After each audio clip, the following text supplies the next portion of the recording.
back here on the GSMC Football Podcast. And for keep yourself in the loop of everything football on the Golden State Media Concepts Football Podcast. The latest news on and off the field, be it college football, Big Ten, SEC, Big 12, Pac-12, ACC to the NFL. We've got you covered. Listen to the Golden State Media Concepts Football Podcast.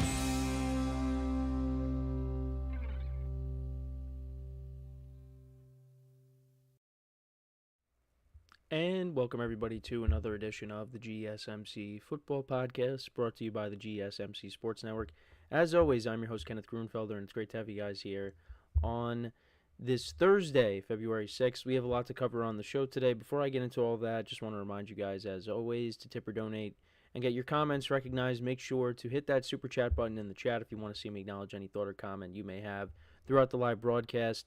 Makes the show more lively, more entertaining. Between myself, the host, and you guys, the viewers, we appreciate your guys' viewership each and every day, so any contribution you can make to the show means the world to us as we put out content for you guys each and every day. And also, the other way to help out the show is by going to the link at the bottom of the show segment on the ticker, GSMCPodcast.net. That is GSMCPodcast.net. So let's get into what we're going to discuss for today. So we're going to start off the show. We're going to talk about what a Super Bowl championship will mean for Andy Reid in terms of the GOAT conversation when it comes to head coaches. We'll also talk about, in the next two segments, we'll talk about why the Chiefs will win the Super Bowl and then why the Eagles will win the Super Bowl in the third part of the show, or why can they win the Super Bowl.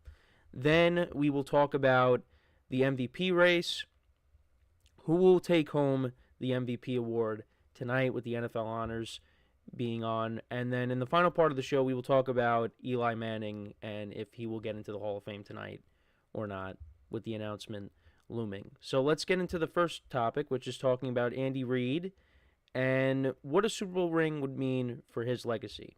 Now, it's kind of a similar take, in my opinion, with what I had with Patrick Mahomes yesterday, in that if Andy Reid does win a Super Bowl, I think it only narrows the gap between him and Bill Belichick. And it's kind of where we're at right now, where we're always comparing these two teams, these two dynasties, because now the Chiefs, they will only cement themselves as a dynasty even more with the Super Bowl win. But when it comes to Andy Reid and Patrick Mahomes individually, they still have a little bit to go before they catch up to Tom Brady and Bill Belichick, respectively. And we had this conversation in our production meeting yesterday, and some people believe that with this championship, Andy Reid would already have passed Belichick. And I kind of disagreed with that. I still don't think that even with the Super Bowl win here, that Andy Reid would pass Belichick. I think he still has a little bit to go before that. Not as much as Patrick Mahomes when it comes to Tom Brady, because, let's be honest, different situation there, because Brady went to another team and won another Super Bowl. Brady's got 7. Belichick has got 6. Well, even if you want to go back further, as an assistant coach, he has a couple of Super Bowl wins other than with the Patriots. So, if you want to count those, then, Andy Reid still has got, some more ways to go there. But, yeah, I don't think with the Super Bowl win here, I think I'm sticking to just these two guys being head coaches. So Belichick is at 6, Andy Reid right now is at 3. And I think, like I said, if he wins on Sunday, you narrow the gap even more. But I'm not of the mindset that he would surpass Belichick. Now, it's interesting because if the Chiefs win, is this the greatest dynasty ever? And I would probably still lean towards the Patriots. And we were also having the conversation in our production meeting on how you would categorize the Patriots era. Would you take the 6 championships and put them together as one dynasty, or would you label them as 2 separate dynasties? For me, I would put them together as one, because you still have the same head coach, you got the same owner, the same quarterback. It's got to be one dynasty. Now, I know there was that 10-year gap in between, the first dynasty and the second dynasty, but It's not like the Patriots weren't going to Super Bowls, going to AFC Championship games. They were getting there. They were getting to the playoffs every year. But they came up short a couple times. Came up short a couple of times to a quarterback that we will talk about later in the show. But to me, it's one dynasty. Now, what the Chiefs have been able to do in a short amount of time is incredible. And it's something that the Patriots haven't done, at least at this pace, I'm saying. But I still got to put the Patriots as the greatest dynasty. Now, if the Chiefs go on and, they get the 6 championships in less the amount of time the Patriots did, then, yeah, I'd probably label them as the greatest just because of how long it took compared to the Patriots.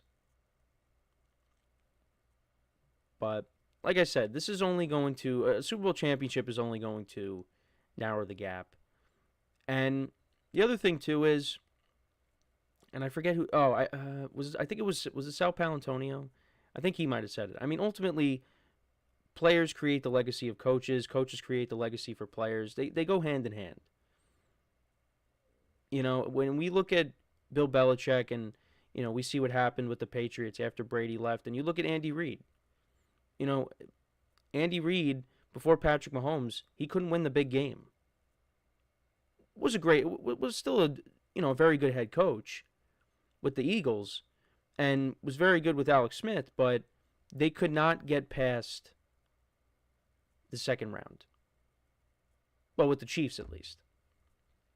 With the Eagles, he did make it to a Super Bowl, but he did lose to Belichick. Now, can Andy Reid ever pass Bill Belichick? I mean, I think so. I think the more winning he does, then he's got a good chance of doing that.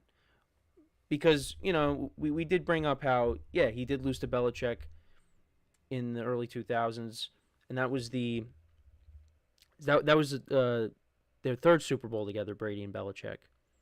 Then it's like, well, with that logic, then he's never going to be able to pass Belichick. No, I think he still can. But that's just something that does hurt him right now because he doesn't have as many rings as Belichick.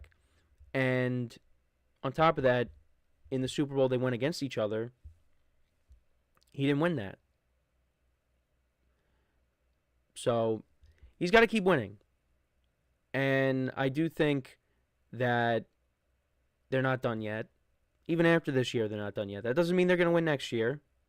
Doesn't mean they win the year after. But Andy Reid's not going anywhere. And like Travis Kelce, there have been conversations on Andy Reid and how long he wants to coach. Is he going to retire? Because that's something that's come up a lot. But it doesn't seem like he's going anywhere. And why leave? Why leave? You got this window right now. And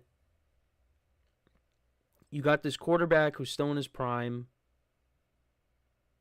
This is a well-run organization. And it seems like every year you seem to own your conference. There hasn't been a year since Patrick Mahomes has been a starter that they haven't reached the AFC Championship game. Why leave? Get as much out of this as you can. And then when things, start to go wrong and maybe you've had enough down the line, then you make a decision. But I think for right now, just got to keep on riding this thing. So that's kind of where I'm at with the whole Andy Reid conversation. I think he's up there as one of the greatest head coaches of all time, but I still got to give my respect to Bill Belichick. And I know that some things have gone on over the course of the Patriots, whether it was Spygate, Deflategate. I kind of dismissed Deflategate. Deflategate, I understand that was something that went on, but that didn't make a difference. The Colts were still going to lose the AFC Championship game to the Patriots that night. Now, Spygate, completely different thing. But Deflategate, I know you want to add that in, but to me, that was meaningless. That was meaningless. And yeah, it shouldn't have been done, but to me, it did not have an impact on that AFC Championship game. It didn't. So, yeah, I know that might tarnish, to an extent, Belichick's legacy. But, I mean, he's still arguably the greatest head coach of all time. And I still am going to keep him with that label. But if Andy Reid and the Chiefs, if they continue this pace, if they continue to win championships in this short amount of time, I mean, it's, you could still make the case for Belichick, but, the case will be better for Andy Reid too. I mean, they're both great head coaches. I'm not as passionate one way or the other. I respect what they've both done. But it's a conversation that can be had.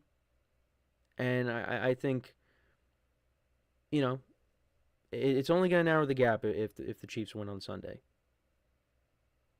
And the Patriots did it for a long time. The Chiefs are trying to keep up or trying to catch up. And they're doing that. So that's my thoughts on it. Let me know what you guys think. Do you guys believe that if Andy Reid wins on Sunday, he is regarded as the greatest head coach of all time because he'll be part of a team that has never three-peated? Something that has not been done.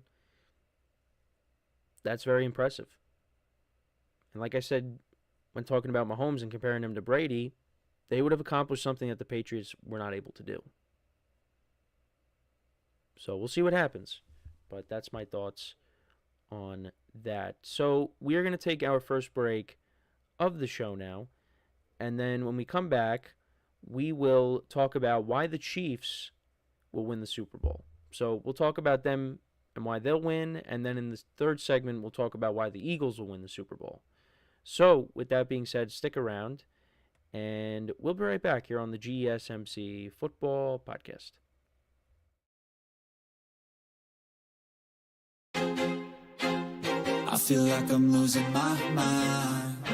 Is everybody in the world blind? Please, Lord, give me a sign, a sign. I feel like I'm losing my mind. Is everybody in the world blind? Please, Lord, give me a sign, a sign. I wanna be the greatest. Everybody on the fake shit. I look around and feel like everybody is the fakest. I make this every day and I'm impatient, hoping one day I blow up from the basement. Statement, the top is so vacant. I don't hear shit that I think is amazing. Waiting for my day when I'm playing sold out shows for 1,000 faces. Hey, give me that crown, get in my way and to be put down. It ain't your place, all this my town. If I want that shit, then I'll get it right now. I'm losing it, the noose it fits. I'm losing shit, a stupid myth. You choose to live or choose to dip. You choose to fight or lose your grip and lose a gift. Oh, I feel like I'm losing my mind. Is everybody in the world blind? Please, Lord, give me a sign, a sign. I feel like I'm losing my mind. Is everybody in the world blind?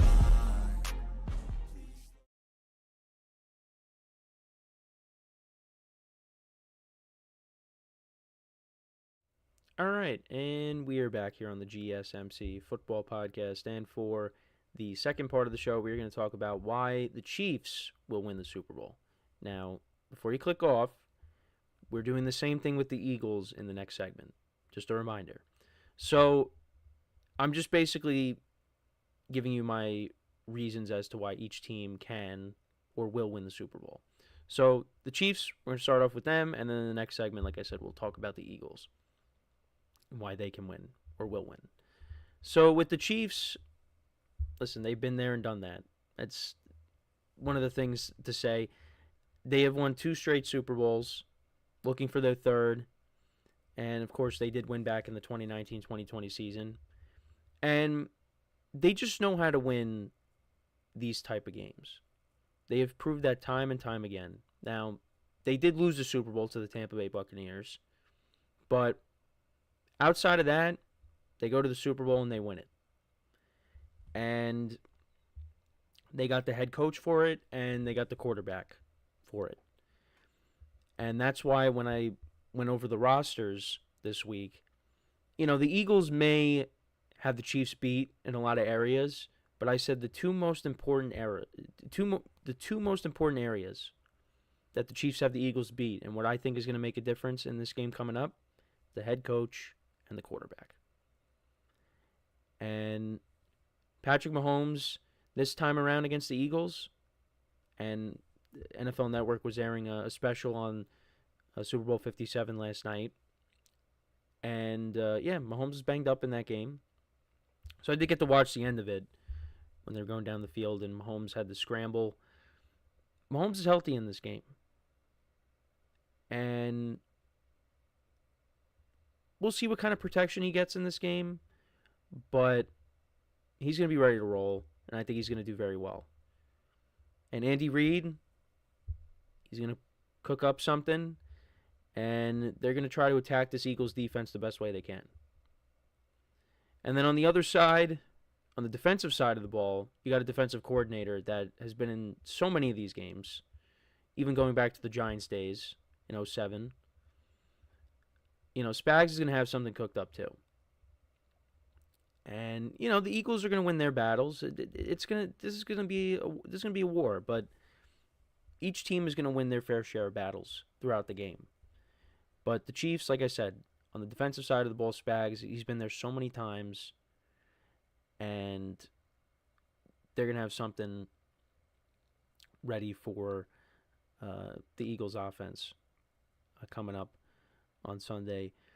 And, we'll see we'll see how Travis Kelce does, because I did bring up, how Vic Fangio has not done well against Patrick Mahomes, although he has not coached this good of a team. I mean, this is probably the best team he's been a part of, because he coached the Broncos and he coached the Dolphins defense. I mean, this Eagles defense has got a ton of talent. Most talent he's probably had at his disposal. But, if they don't cover Travis Kelce is going to have a big game. And that's easier said than done. But if they're leaving the middle of the field open, Kelce's going to take advantage of that. And their corners, I think, match up well against the Chiefs' receivers. But like I said, you got that quarterback, and he knows what to do. But also, this running game. Are the Chiefs going to be able to run the ball effectively here? And I've said it all along how good of a job Kareem Hunt has done. Isaiah Pacheco, hopefully, he gets it going in this game. I think they're going to need him to have a big game here. And, if not, look, then Kareem Hunt's going to take some pressure off of him. But I'd like to see Isaiah Pacheco get it going. And the other thing, too, is when talking about the Chiefs, they don't turn the ball over. Now, they did in the AFC Championship game. Mahomes fumbled, but they still won the game. And I'm going to say the same thing basically for the Eagles. But the Chiefs have done a great job not turning the ball over. And in the last Super Bowl that they played against each other, that Nick Bolton scoop and score was a big difference in the game. That's 7 points right there. And made all the difference. Chiefs ended up winning that game by 3. Chiefs also, were down in that game. But, that made a difference. I mean, because imagine, you're instead of 24 to 14, it's 24-7. But I talked about how the Chiefs know how to win these kinds of games. This is amazing, though. In the Super Bowls that Mahomes has won, he has trailed by 10 points in each of them. He was down by 10 against the Niners the first time with like 7 minutes left in the fourth quarter, and then he threw that pass to Tyreek Hill on that 3rd and 15, and then they got a touchdown.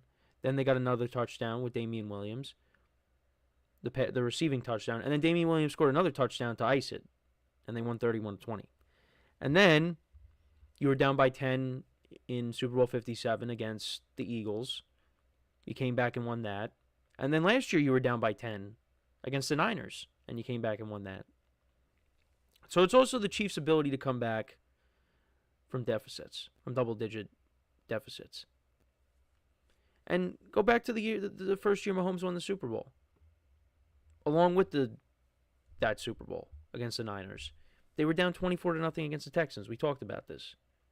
24-0 against the Texans. They came back. Put up 50 points. You came back against the Titans. Down 10 points. The Chiefs are able to do that. When it comes to the Eagles, I don't know if they're down by double digits, are they going to be able to come back? We'll see how the game unfolds. I don't think it's going to be that kind of game. I think this game is going to be back and forth. But that's another strong case for the Chiefs, is their ability to come back when they're down. You can't count them out. We said the same thing with the Patriots. When the Patriots are down, especially with what happened in the Super Bowl against the Falcons, they were able to come back. Now, things kind of went their way, too, but, they could have easily shriveled up and let that game play out and wind down, and they would have lost. But no, they believed in themselves, and they came back.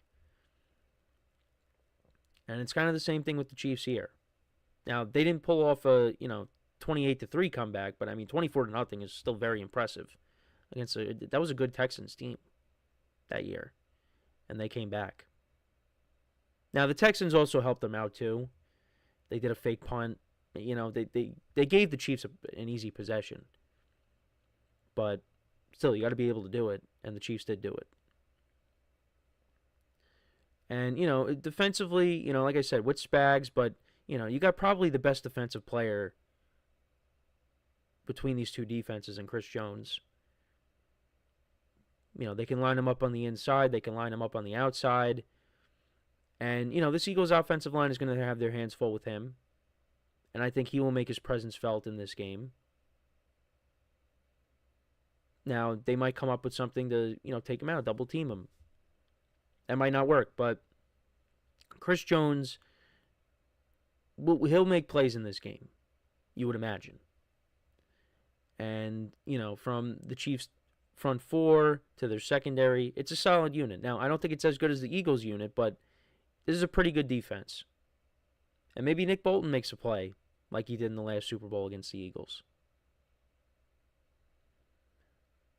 But we'll see what happens. And it's just the Chiefs' ability to make big plays in big moments. Because I think if this game is tight, Mahomes and that offense are going to have to, step it up and make plays and put together possibly a game-winning drive. And it's just they've been there time and time again. And I just feel like that's going to happen here once again this weekend.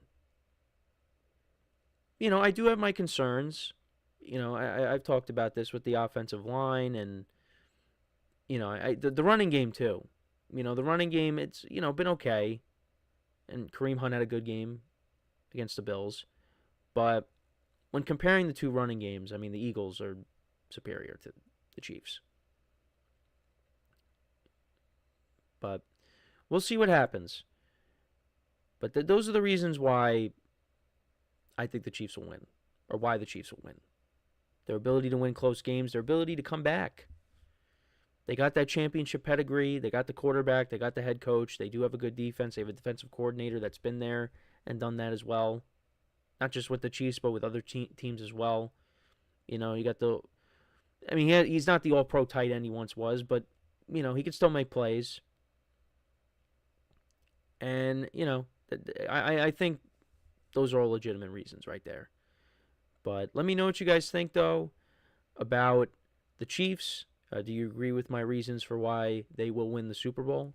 Let me know in the comments. So before we go to break, just want to remind you guys once again, to tip or donate, get your comments recognized. Make sure to hit that super chat button in the chat if you want to see me acknowledge any thought or comment you may have throughout the live broadcast. It makes the show more lively, more entertaining between myself, the host, and you guys, the viewers. We appreciate you guys' viewership each and every day, so any contribution you can make to the show means the world to us as we put out content for you guys each and every day. And also, the other way to help out the show is by going to the link at the bottom of the show segment on the ticker, GSMCPodcast.net. That is GSMCPodcast.net. So when we come back from our next break, we will talk about, so we talked about why the Chiefs will win the Super Bowl. Then we are going to talk about why the Eagles will win the Super Bowl. So don't worry, I'm not being completely biased towards the Chiefs. We were doing this for both teams. Now, the way I talked, you kind of, I mean, I've kind of given it away as to who I'm going to take in this game, which is no surprise. But I keep saying it over and over again. I think this is an evenly matched game. I think it's going to be very competitive. And it could come down to who has the ball last in this Super Bowl. But there is one way that I'm leaning, and I'm going to stick to it, even though I am tempted to go the other way. But when we come back, like I said, we will talk about why the Eagles can/will win the Super Bowl. So with that being said, stick around, and we'll be right back here on the GSMC Football Podcast. Looking for your daily fix of sports talk without having to pay for it? GSMC Sports Network is available on YouTube. Just search GSMC Sports Network. Get your fix of daily sports talk shows on YouTube, absolutely free. NFL, college football, NBA, MLB, MMA, UFC, fantasy football, and so much more. GSMC Sports Network has shows running all day long, with new sports shows starting every 2 hours. Just like on your favorite cable sports channel, except GSMC Sports Network is absolutely free. Just search GSMC Sports Network on YouTube to catch one of your new favorite shows, like the GSMC College Football Podcast, Chip Shot Football Podcast, Hoops and Heels Women's Sports Podcast, GSMC Basketball Podcast, and so many more. Check it out for yourself. GSMC Sports Network, now available on YouTube absolutely free. Search GSMC Sports Network on YouTube right now.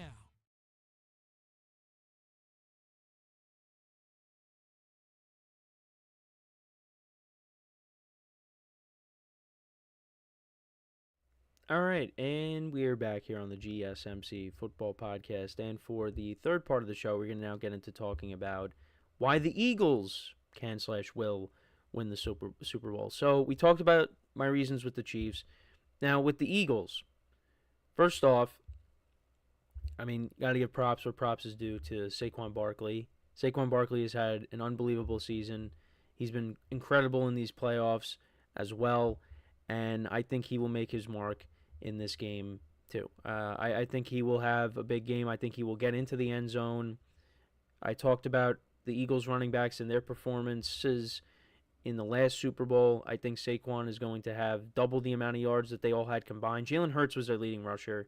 Now, Jalen Hurts could be their leading rusher in this game, but I do think Saquon Barkley, he will get it going. And the Chiefs' run defense, not great.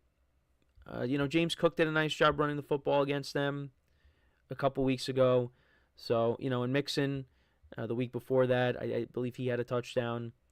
I forget what his numbers were, but but actually, I wanted to bring this up. I think this had to do with, so the Chiefs, believe it or not, have not allowed a 100-yard rusher in 18 straight playoff games, and Saquon Barkley's total rushing yards, his over/under is 109.5. The last time that the Chiefs gave up 100-plus yards in a game was Sony Michel, and that was back in the AFC Championship game that the Chiefs lost to the Patriots. And the Patriots did a very good job of running the football in that game. Now, could we see Saquon Barkley get over 100 yards? We definitely can. He's had over 100 yards in all the playoff games that he's played in so far this year. So who's to say it's not going to happen on Super Bowl Sunday? And like I said in the last segment, I think, Spagnuolo, he's going to have something planned for Saquon. But the other thing, too, is along with the running game, the Eagles have the advantage when it comes to the offensive line. I think the Eagles will be able to control the line of scrimmage in this game. They'll do a great job with that. I think the offensive line is going to give Jalen Hurts more time to throw the football. They have an offensive line advantage. And, when we were going over the rosters, I gave them that advantage because, the Chiefs, their offensive line might be a little iffy in certain spots. So, Yeah, I mean that's the other thing too, and they can open up holes for Saquon Barkley. I saw Cam Jurgens is dealing with, I believe, a back issue, but he is going to play in this game.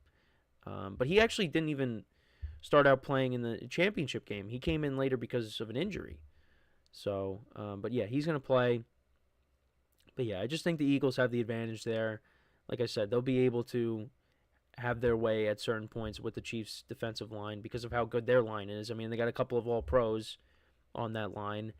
And, that combined with Saquon Barkley, this rushing attack is going to be, it could be a problem in this game for the Chiefs. So I would say, offensive line and the running game. But then let's talk about the passing game. Jalen Hurts did have a very good Super Bowl performance a couple years ago against the Chiefs. He played well. 3 rushing touchdowns. You had the touchdown to A.J.Brown. Jalen Hurts is not the reason why the Eagles lost that Super Bowl. Now, you could blame the turnover on him. I get it. But Jalen Hurts played well enough in that game that the Eagles could have won that. But they didn't. They came up short. And, Jalen Hurts has been widely criticized. He's been a widely criticized quarterback. And this goes back to last year, towards the end of the year when the Eagles collapsed and you had that relationship between him and Nick Sirianni and things weren't going well. But things have come together. And he's playing good football. He's playing mistake-free football. Like I said in the last segment, the Chiefs have done a good job at not turning the ball over. The Eagles have also done a good job at not turning the ball over. The Eagles haven't turned the ball over at all. Even if, Jalen Hurts got sacked in the end zone against the Rams for a safety, that doesn't count as a turnover. They have not turned the ball over. And if that continues in this game, they have a great chance to win. And, even with Jalen Hurts not putting up these big numbers, throwing it, not turning the ball over is also a very good thing too. And I've said it over and over again, when you have this dynamic of a running game with Saquon Barkley, if it ain't broke, don't fix it. If Saquon is running the football effectively, you keep feeding him the rock. And then, you mix in some passes. And speaking of that, I think Dallas Goedert is going to be a key player in this game. Because all the focus is going to be on A.J. Brown. All the focus is going to be on Devontae Smith. But Dallas Goedert is Jalen Hurts' security blanket. He's an underrated player on this team. He doesn't get talked about as much because, A.J. Brown and Devontae Smith, they're the 1A and the 1B. They're the top wide receivers on the team. But Dallas Goedert is a very important part to this team too. And like I said, the Chiefs are going to be focusing in on A.J. Brown, who had that touchdown in the Super Bowl. Devontae Smith had a couple of big catches. He had the one catch down the sideline that set up the game-tying touchdown, and then the 2-point conversion later to make it 35-35. Yeah, you're going to be focusing in on those guys, but don't forget about Dallas Goedert. They're playing in New Orleans, and if you remember, when the Eagles played the Saints earlier this year, Saquon Barkley had a big run in the game that put them ahead. And then, Dallas Goedert converted that 3rd and 16, went down the sideline, and that helped the Eagles win the game. Now, I'm not saying that's going to happen, with the Chiefs defense, but just saying, that's the last time, we saw the Eagles defense, or the Eagles team in New Orleans. They had no A.J. Brown, they had no Devontae Smith. I think, did Smith play in the game, but he didn't finish? I think that might have been what happened. But I'm just saying, maybe it happens here. I don't think it will. But where the Chiefs have like a blown coverage or Dallas Goedert is just running free.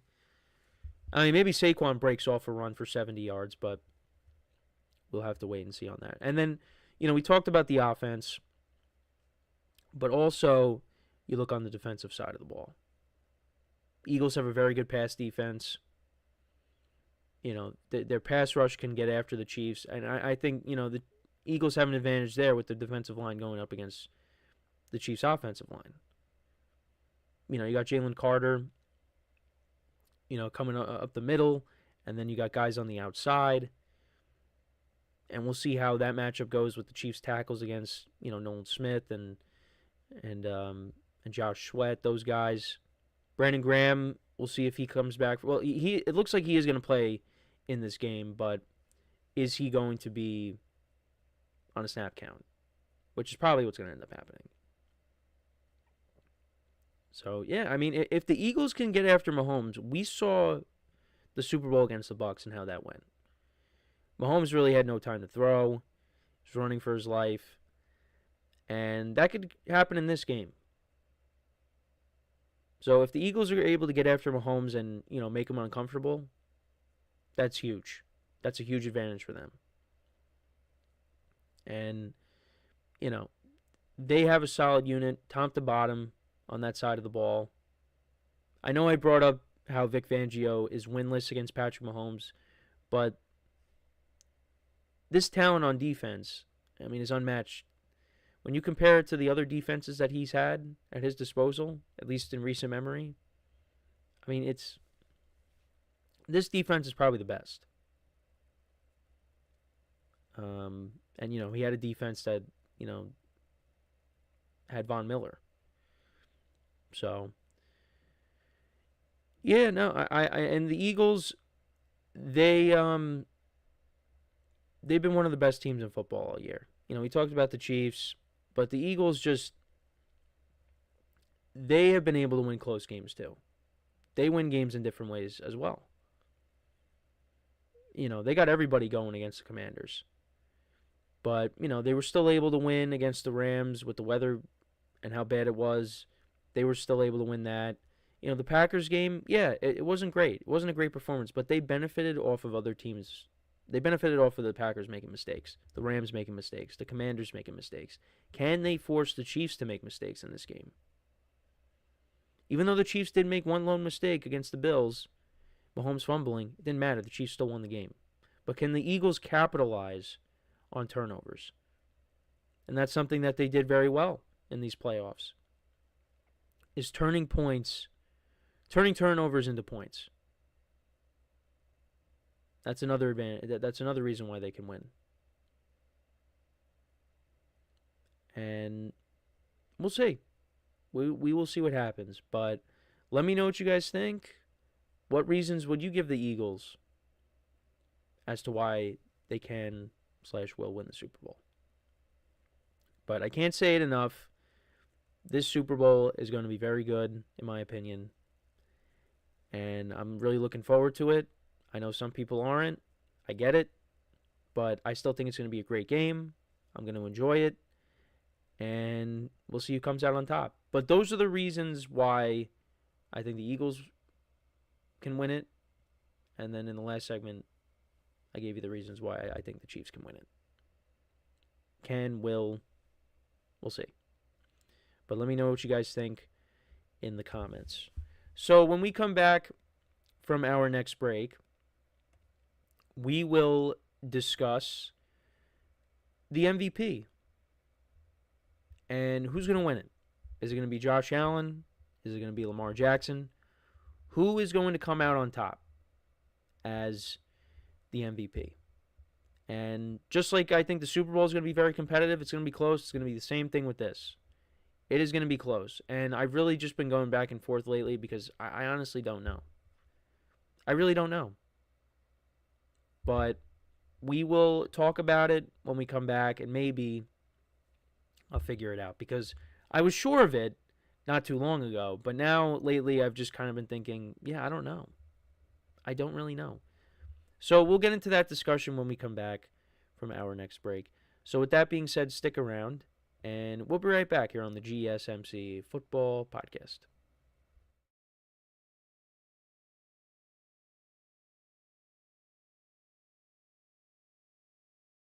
For the best and latest podcasts available anywhere, go to the podcast app on your cell phone and type in GSMC to access free content-rich podcasts on health and wellness, book reviews, sports, entertainment, relationships, social media, movies, technology, finance, and even weird news. Subscribe and download the GSMC Podcast Network's family of shows, available everywhere podcasts are found.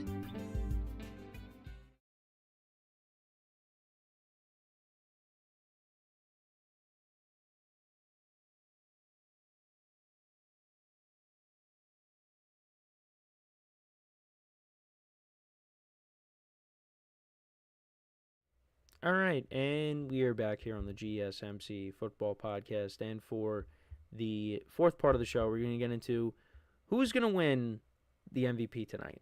So the NFL honors are on tonight. I believe it's 8 o'clock p.m. Eastern Time. It's either 8 or 9 p.m. Eastern Time. It'll be on Fox, which is, the home of the Super Bowl.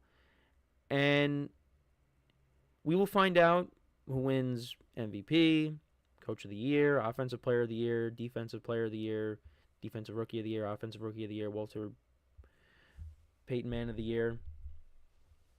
All that good stuff. But obviously, the MVP is what many people are talking about. And who's going to win it? It is going to come down to these two guys, Josh Allen and Lamar Jackson. And, back when the Bills went up against the Rams and against the Lions, especially that win against the Lions, I sat here and I said, yeah, I think Josh Allen's going to win the MVP. And because he had back-to-back games where he had 5+ touchdowns, right? Now I don't really know. I don't know. It's very tough because Lamar Jackson, when you look at both quarterbacks, Lamar Jackson has the better numbers. He has Josh Allen beat in basically every category. So by that, you would say, well, you got to give it to Lamar Jackson. But then there's also the other argument where, Josh Allen is doing more with less. Like Lamar Jackson has great tight end. I mean, Derrick Henry, right? You look at Josh Allen. Josh Allen's best weapon, it's James Cook. And James Cook is a very good running back, but he's not as good as Derrick Henry. Now, at some point, he is going to be better than Derrick Henry because, Derrick Henry's getting older and, he's now in his 30s, but, he showed you he's got a lot of gas left in the tank. And then you just look at Josh Allen's full arsenal of weapons. You definitely lean towards taking Lamar Jackson and his pass catchers over the Bills. They went out and they traded for Amari Cooper, and Amari Cooper really didn't have an impact. Khalil Shakir had a good year. Keon Coleman, not that great of a rookie season. Mac Hollins was the Bills' leading receiver in touchdown receptions. Mac Hollins. So, when you look at that from that perspective, who was more valuable to their team this year? Was it Lamar Jackson or was it Derrick Henry or was it Josh Allen?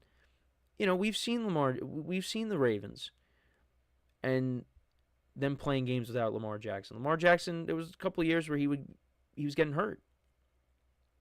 Lamar Jackson is valuable to the Ravens. But I think when comparing these two guys, the way their two teams are constructed right now, Josh Allen is more valuable to the Bills than Lamar Jackson is to the Ravens. When you're just comparing those two. I think, if Lamar Jackson's not playing, the Ravens are going to suffer because of it. But I think the Ravens have a better overall team than the Bills do. So it's very tough.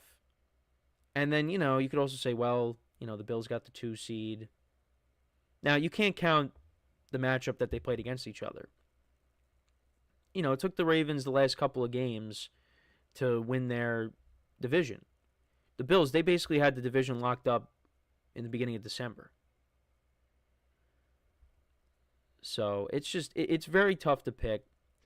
And for me, am I going to complain whether Josh Allen gets it or Lamar Jackson gets it?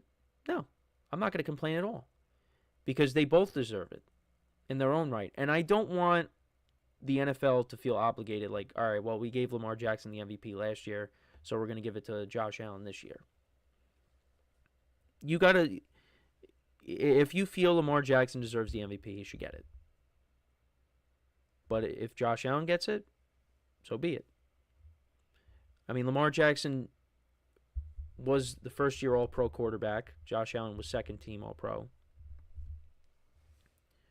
So, I know there's something to that.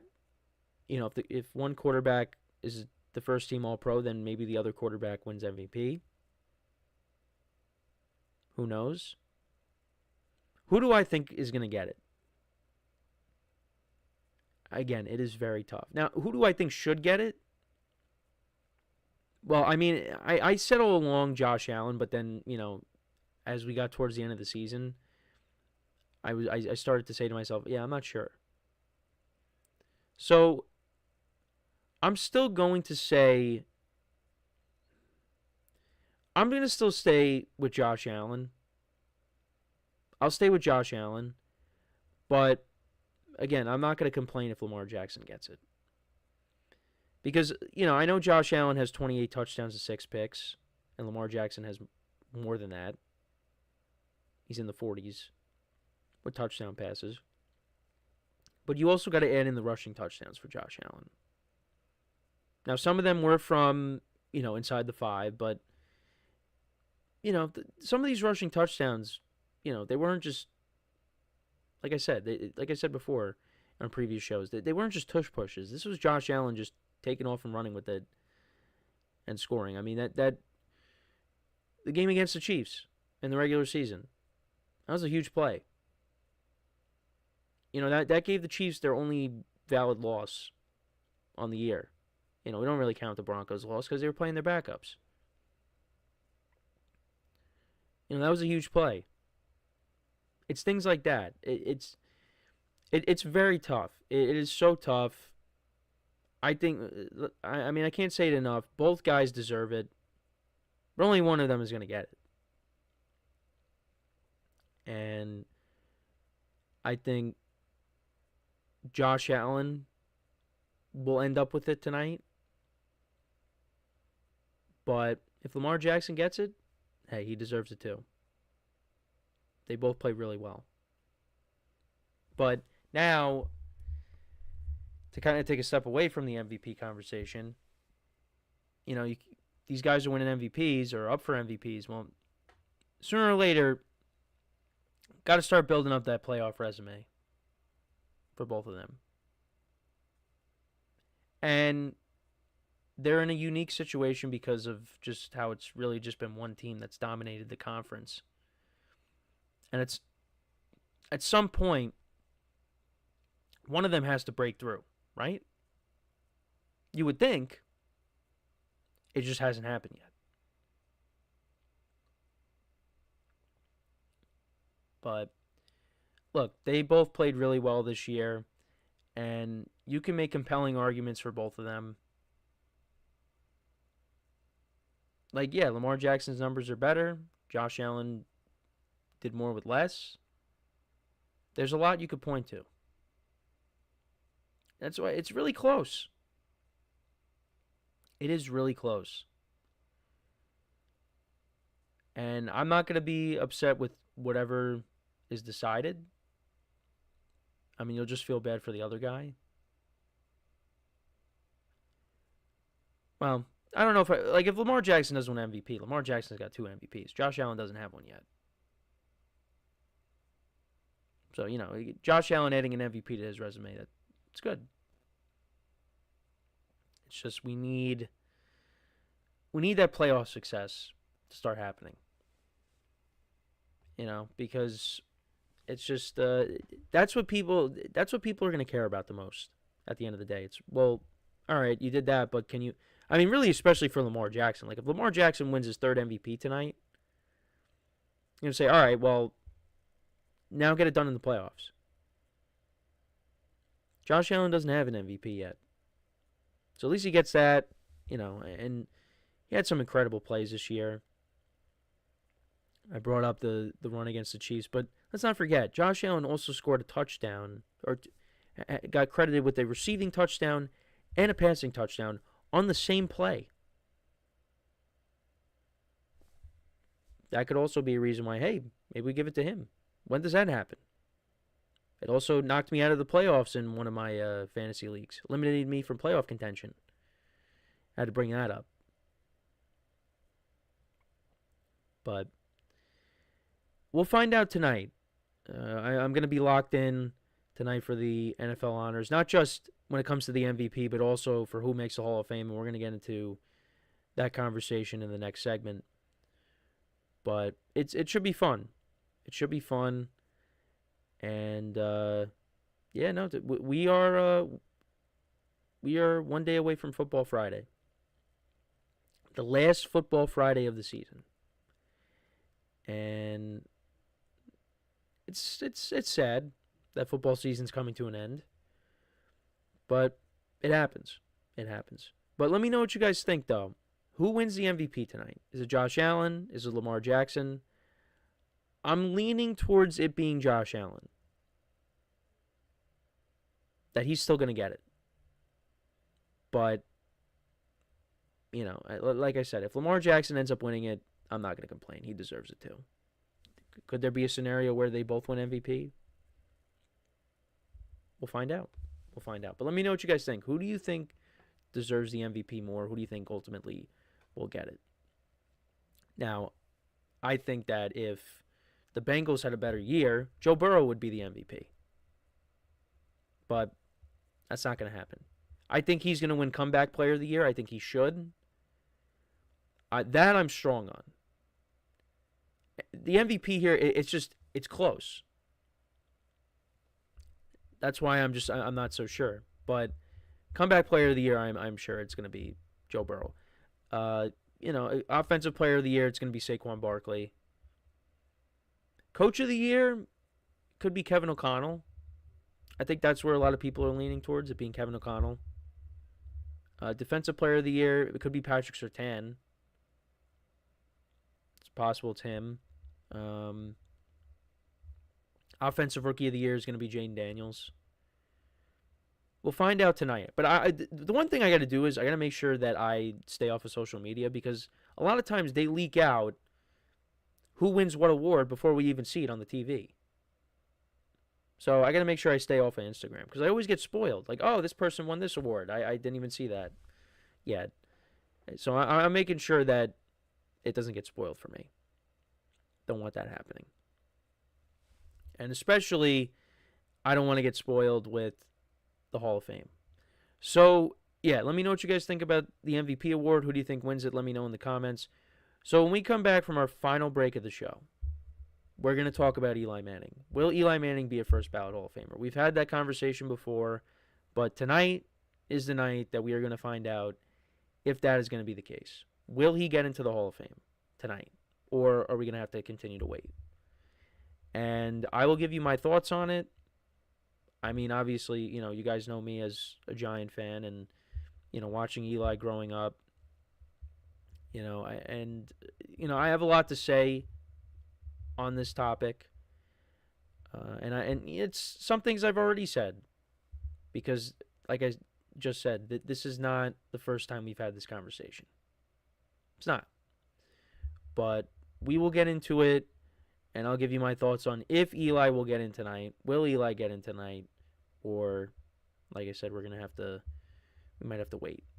So for one final time today, stick around, and we'll be right back here on the GSMC Football Podcast.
All right, and we are back here on the GSMC Football Podcast. And for the final part of the show, we are going to talk about Eli Manning and will he be a first-ballot Hall of Famer? Will he be inducted into the Hall of Fame, get into the Hall of Fame tonight? And I got to tell you, when I first woke up this morning and I saw a post from, the Giants superfan, I guess we can call him license plate guy, and he doesn't seem optimistic about it. And that does have me concerned going into tonight. And not only that, but I know I've brought up Sal Paolantonio a couple of times over the last couple of days, and he made an appearance on the Michael Kay show.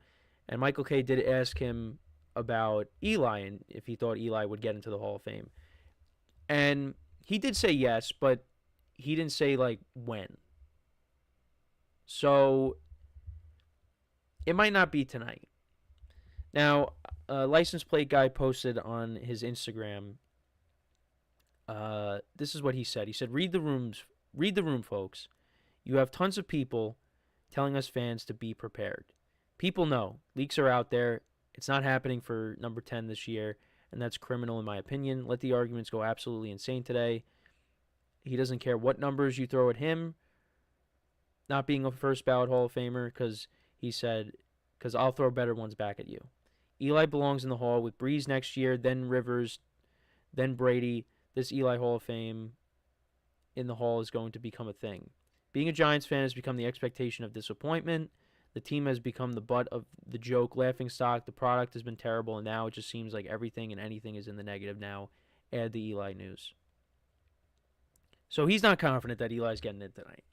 And he added more to it because he just talked about how the Giants have just it's been hard.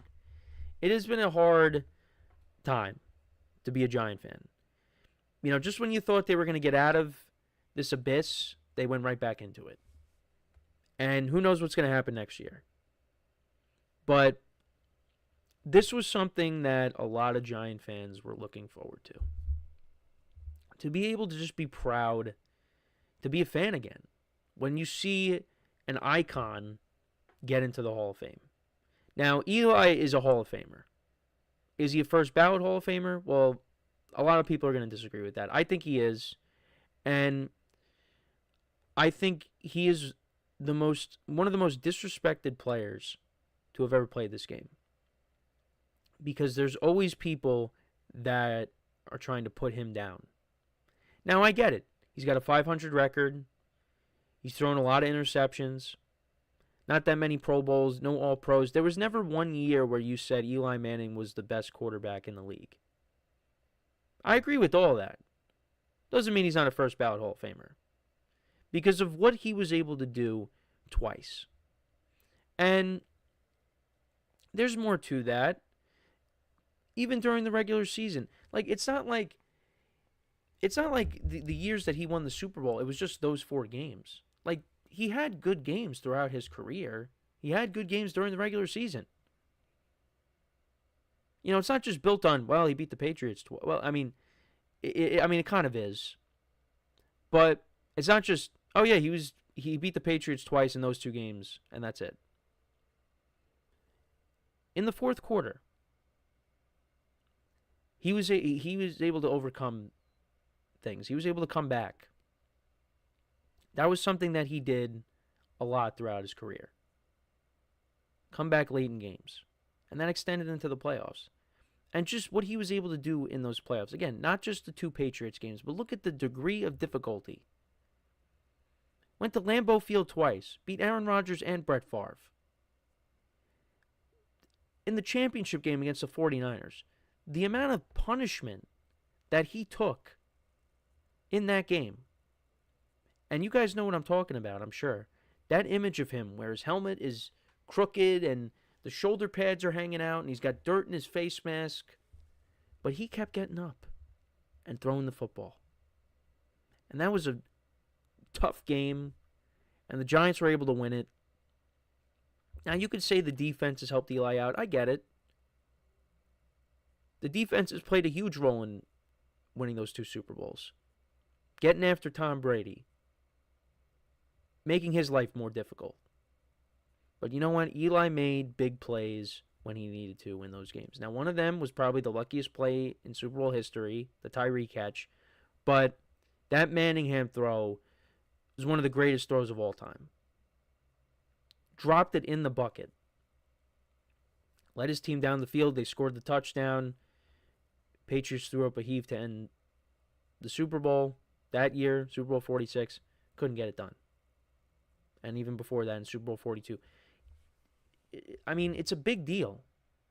We talk about Tom Brady being the greatest quarterback of all time. Well, guess what? Tom Brady would have 9 Super Bowls if it wasn't for Eli Manning and the Giants. The Giants played Brady tough, and Eli won 2 Super Bowl MVPs. Not a lot of quarterbacks can say they've done that. Now, you could say, well, the first one should have been just given to the defense, shutting down that all-time offense with the Patriots. But Eli's got 2 Super Bowl MVPs. He's got 2 Super Bowl rings.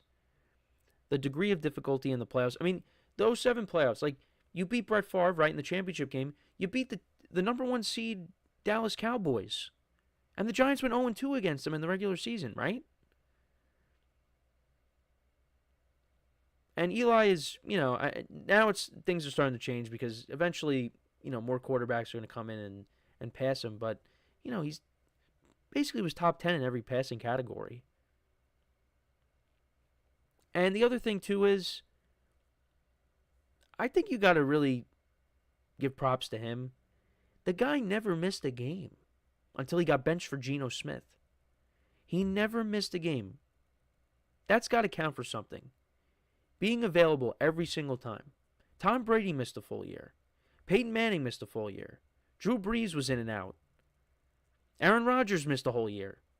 Ben Roethlisberger basically missed a whole year. And I'm just talking about from his time period. Guys miss games. This guy played basically every game.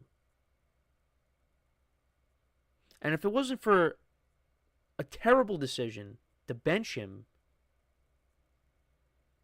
I mean, that streak would have kept going. Now, eventually, yeah, with the second time around with Daniel Jones being drafted, yeah, you wanted to see what the young guy could do. So you benched Eli. And that time he was expecting it. There was no guarantee he was going to be the starter throughout the whole 2019 season. He was blindsided by it in 2017 because you had all these injuries and just all this drama with this team. And the last thing you wanted to do was upset your franchise quarterback, and that's what they did. He didn't expect it. They blindsided him with that move. But you know what? It's just unfortunate because all of this controversy over Eli Manning, I blame the New York Giants.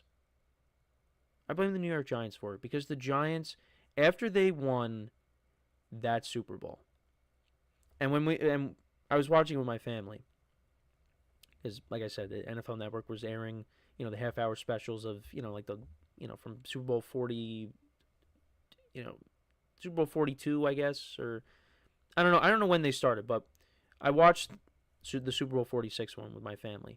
And once it ended, I'm like, yeah, and then everything went downhill after that. Everything went downhill. And I don't think it's not just on Eli. It's the failure of the organization to be able to sustain the success that they had and keep it going. They weren't able to do it because the defense, they lost guys, guys left in free agency, guys retired. They failed to build an offensive line around Eli. And they're still trying to figure out how to build an offensive line around whoever's going to be playing quarterback next year. I think if the Giants did a better job at building a team around Eli wouldn't be 117.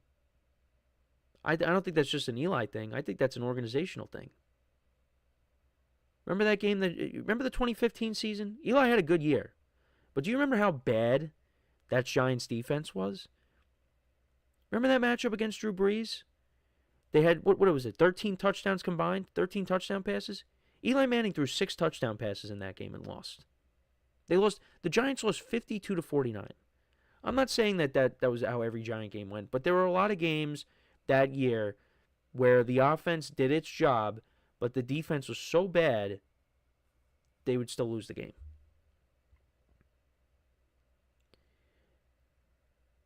But that's in the past. But yeah, I can't blame you. You look at that 117 and 117 record. It's not all on Eli. It's not. Now, some games, yes, you could blame him. There were games where he threw 5 picks. I get it. But it's not all his fault. And you know what? It's not 117 and 117 because if you add in the postseason record, he's got a winning record. So, I get it. Eli Manning is a unique football figure. But someone said it in the comments on social media. I forget where I saw it, but you can't tell the story of the NFL without Eli. He's a Manning, and I know he's going to be in Peyton's shadow, but let me tell you something. Eli never lost a Super Bowl. Peyton's 2-2 in Super Bowls, and the second one that he won, like, you want to talk about Eli being carried by his defense. Peyton was really carried by his defense in that Super Bowl against the Panthers. Now, Peyton is always going to be the better quarterback. But I think the better postseason quarterback, I think it's Eli. I think it's Eli. Regular season, Peyton blows him out of the water. We know that. But postseason, honestly, give me Eli. Give me Eli in the postseason over Peyton. So, yeah, it's not looking good. It seems like Eli's not getting in tonight. I hope I'm wrong. I hope we're surprised. And the other guys that are on the ballot, I mean, all well-deserved. You got Eli, Luke Kuechly, Antonio Gates, I think, should get in. Jared Allen, Terrell Suggs, Fred Taylor, Torrey Holt, Steve Smith Sr., Reggie Wayne, Marshall Yonda, Willie Anderson, Jari Evans, Adam Vinatieri. Adam Vinatieri definitely should get in. Darren Woodson, Eric Allen. Eli's got to get in. And the other thing, too, is, you know, if he doesn't get in this year, well, Phillip Rivers better not get in before Eli. Phillip Rivers had a good career, but guess what? Phillip Rivers did not win a Super Bowl. Eli Manning has 2 Super Bowls.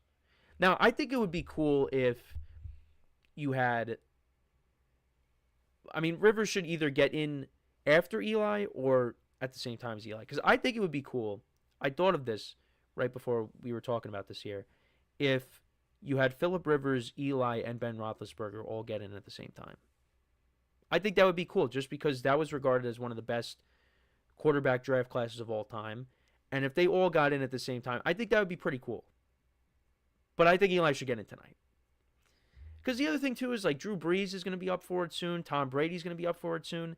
And, you know, for Giant fans, they want Eli to have the spotlight. Like, if Eli gets in at the same year, you know, Brees gets in or Brady gets in, he's going to be in their shadow. But we'll see. I mean, if they all got in at the same time, all those quarterbacks, you know what? Wait till, you know, Aaron Rodgers retires and Matthew Stafford retires and let them all get in at the same time because that was the best era of football that I've ever watched. Well, it's really the only football era I've ever watched. I mean, now we're transitioning into this new era with, you know, Mahomes and Allen, Burrow, Herbert, Lamar Jackson, all those guys. But that will be the best era of football that I've ever watched with all those quarterbacks. But let me know what you guys think, though. Does Eli get in tonight? Do we got to wait? Let me know in the comments. So that is pretty much it for the show for today. Thank you guys for tuning in. Make sure to check out all the other shows as well. We will be back again tomorrow. It'll be a Super Bowl preview. And we'll also, you know, I'll be giving my reactions to the NFL honors as well. But, yeah, hope everybody enjoyed the show. And as always, I'm your host, Kenneth Grunfelder, signing off from the GSMC Football Podcast, brought to you by the GSMC Sports Network. Have a good day, and I will talk to you guys tomorrow. Take care.